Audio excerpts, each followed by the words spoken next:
Hey guys, what's up? It's Jules Gill here for WhatCulture Gaming, joined as ever by the man who I love to oil up and slide around my ring. It is Scott Tailfoot, and today we are coming to you basically to talk about something that is, you might have actually picked up this game actually, and it's WWE 2K20. Now, as you might have known from some previous social media stuff that's been going on, the game has been receiving some, let's put it as gently as I can, some mild criticism and feedback from gifts, the public.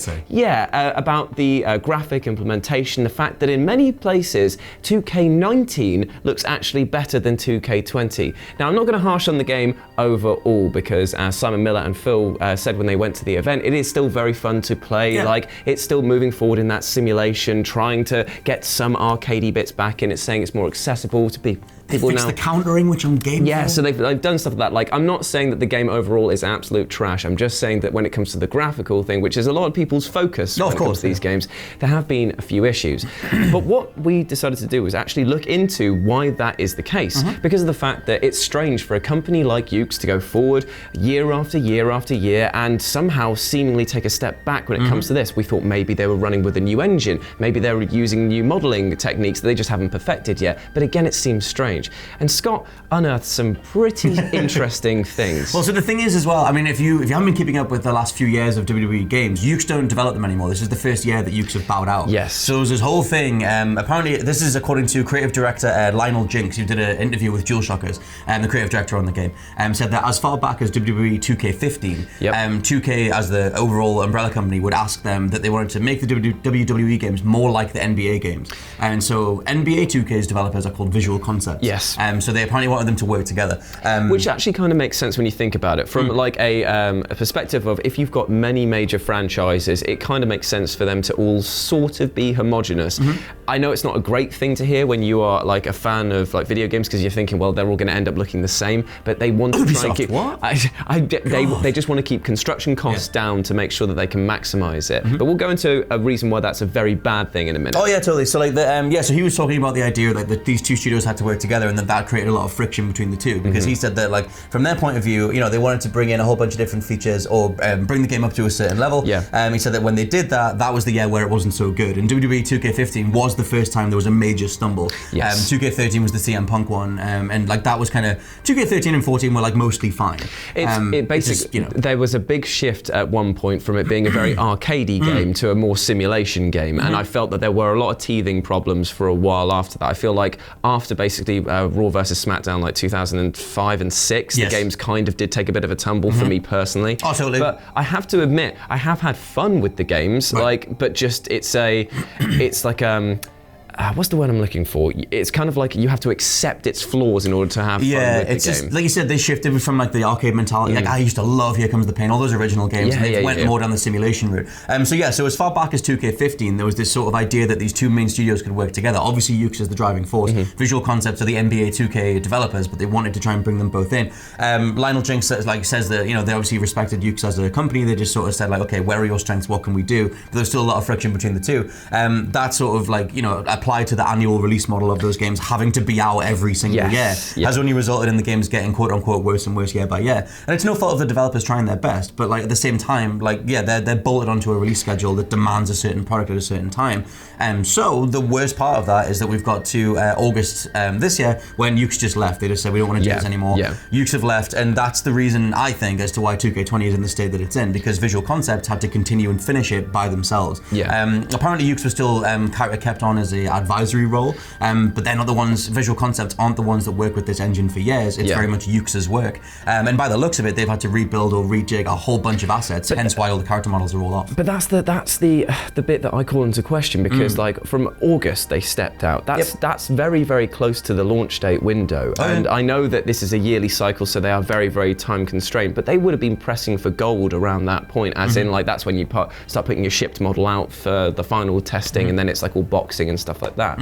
So my worry is that Ukes knew that they were going to step out at this point, because they had been saying for years, there was grumbles around the internet for them saying like we're being told to use the same motion capture device stuff. We're using move sets that were from 2005, 2006, and sometimes even before. Yeah. And like, there's still stuff there that the Hardy Boys filmed for like when they did that, and so it's completely mad. So my thinking is that maybe they phoned it in and then we're just like, you know what, like screw it, we're off. Like, I don't know, because the character models are something that you actually are always updating pretty like frequently, and there are some models that look great. Yes, and like you said, it's weird. It doesn't make sense that a game, it shouldn't look worse than last year's game. You already have those facial scans, you already have those models in place. Obviously we don't know the intricacies of the game's development, but at the same time, you have a bank of certain assets that you should be able to reuse to some degree. Well, somebody did a side-by-side comparison of the 2K19 games to 2K20. Yes. And or even Here Comes the Pain. Yeah, and just saying like, well, what they've actually done is it's the exact same entrances, but all they've done is just change the camera angles. Right. Like they've just done that, and they've just gone, right, we'll just cut here when it's there. And it's like literally side by side, they've done no changes whatsoever. So you've got to ask yourself, this yearly franchise, the way that they keep doing this, it is stifling creative development. Like the fact that they are only just adding in new features, and they're championing them as championing them as being new features, when it's actually just adding in stuff that we'd already had from games of the past. And some stuff as well, like the creative belt mode is going to be added in post-launch. So it's just like even those things they couldn't line up for this like day that they have on the books kind of thing. But it all stems from, assumedly stems from these two studios trying to work together, not being able to. One of them just saying, look, we're done. And plus, like, Yuke's have been doing this style of game for as long as I've been alive. Pretty much. And it's like, you know, at this point, they probably just wanted something else. And it's like, you know, that sort of like signature quality that we used to associate with the SmackDown games, the SmackDown vs. Raw games, or whatever. Like, a lot of that came from Yuke's. And with them going out the way, Visual Concepts and NBA Studio have had to come in and try and make it work. Well, there was actually a recent news story that I did a while back, actually, where I believe it was Yuke's actually set up a sister company to make wrestling games That's still as well. Like a rumor, yeah. And that was because they wanted to try and motivate staff to be able to work creatively outside of the WWE bubble, because apparently working for them in any respect is very, very creatively constrictive. They have a very tight control on what they want, yet strangely not a very tight control on quality. Not a quality control though. It's like, that's weird. I found it really bad because you get like, obviously there are some wrestlers out there like Xavier Woods, who is very into like gaming, and like they play these games and you can see them just suddenly like going, oh God, it doesn't look that great, but I've got to really force myself through this. Like, I think at this stage, it's weird because a lot of the stuff, we see this across the board from like, you know, the element of big business in creative endeavors. Like you look at Hollywood, you look at the overall gaming industry, especially this generation, there is that split between like, why has a game come to be? Is it because a creative force is behind it, an individual has a vision for it, or is it studio mandated? Is it something that is a bankable formula that we can do again and again? And over time, I feel like WWE, I feel like Yuke's, like those old games had passion and they clearly loved. And I'm not doubting the passion of the Visual Concepts people either. I think they're trying to do the best that they can. But like over time, that studio feel has very much become what the WWE games are. Yes. And like I used to adore wrestling, and I just fell off it over time because the products weren't good anymore. It's a worn concept. This entire franchise, and indeed like any sort of annualized series as a whole, you end up just basically drilling down on or putting layers on top of this thing that needs to basically be like broken down again and restarted.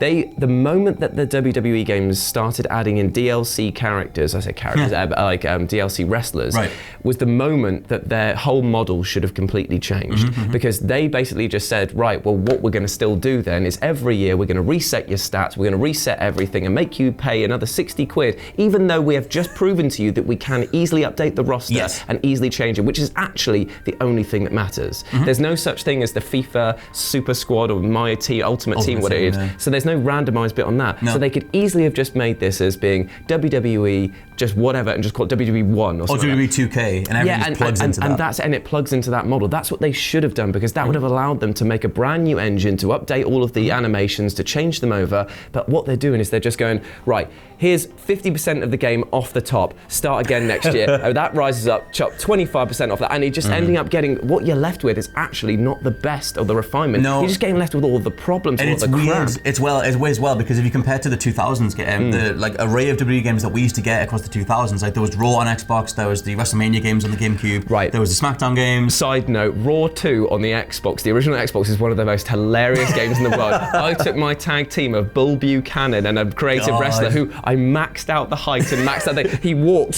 so tall that he walked like this. He was like squat walking around, just going like. Good. You've got to stay up there. That was great. Okay, I'll stay up there for the rest of it. No, you might not be in frame. You can just sort of, I'll come back. You can lean in. God. But yeah, I mean, the way that the license used to be used was more spread out, and apparently, according to Yuke's split, they have retained the license as well. Which is strange. How it seems like the WWE are game for more games overall. I mean, it means more profit for them. But it's interesting the way that it's rolled out over time. And yeah, there's this whole interview with Lionel Jinx where he just sort of lays out like these two studios we tried our best, but he refers to them coming in and working with Yuke's as pushing Yuke's out of their comfort zone. And over time, that's only resulted in a shoddier product. But I also think it's compounded by the annual release model. Yeah. Because clearly, like, more scans are needed for character models. Clearly, looking at the story mode, that needed to be workshopped a hell of a lot more. That weird granny bed saw thing is like, what the hell are you doing? The dialogue in that is utterly horrible. It reminds me of Mass Effect Andromeda. But the problem is that like the worst thing is that at some point they've gone to a WWE creative and they've just looked at that and said like, yeah, that is actually the kind of crap that we actually do put in our stories. Because I thought that line about the granny bed sores thing, I thought that was what the villain said. Apparently that's your main character. Yeah. And it's just like, and so things like that like, more time, they would, like at this stage, this far on, this many annual installments, they should have the best possible game on the market.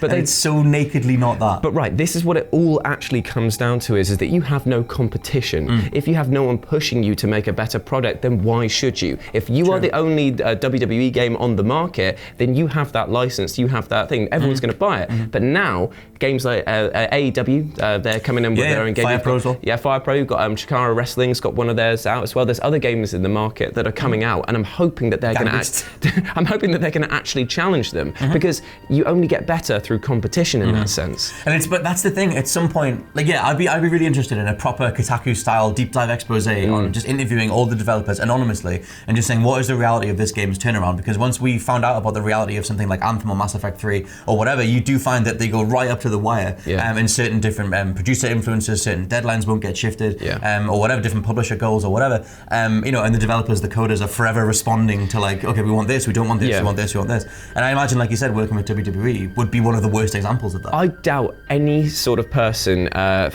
real fan of like wrestling games would be annoyed if 2K came out and said like, look, we're not putting one out this year because we want to make it a 2-year cycle to make it better. Like, I don't think that anyone would complain. No, if they supported it with DLC. Yeah, and the stuff that they need to put in on a yearly basis. I mean, it's every few months basis in wrestling. Like, you need new attire. Like, you need like, different, like maybe there's a new match type or whatever. It's minimal things that they can just patch in. And it's like, if you had like a 2-year turnaround, you patch in the things that change. Like I said, you do new skins, new attires, and then you do the new landmark release every couple of years or every 5 years or something. That would make way more sense. Games like Rocket League and Fortnite and whatever have proven the games as a service model. This should be WWE 2K with everything plugged into it, and forget the annual release model. It's because of the fact that it's a dinosaur model that needs to change to adapt to this new games as a service. But they don't have enough time to just make a new game model. And they're not diversifying their studios in terms of the way that Ubisoft did. Although even them, Ubisoft eventually took a year off and came back with Origins and then managed to perfect it with Odyssey. So it's like, at some point you need to yield and let the quality come back in again. Yeah, exactly. But there we go. That's been the sort of our thoughts on WWE 2K20. Let us know if you're picking up the game, and if so, if you played it, how are you finding it? Because after all, we can sit here complaining about how the game looks, but if the gameplay is something that you enjoy, then go ahead and enjoy. I like the longer counter windows, and I like countering reliably. Yeah, that's all I like. To be fair, I like that too. But it's good. Yeah, so there we go. Let us know what you think about it down in the comments section below. As always, I've been Jules. This has been Scott. You can follow me at RetroJ with a 0 over on Twitter, and Scott at /LP89. You are damn right you can. I hope you have a fantastic day, whatever you're getting up to, and we'll speak to you soon. Bye, guys. Bye.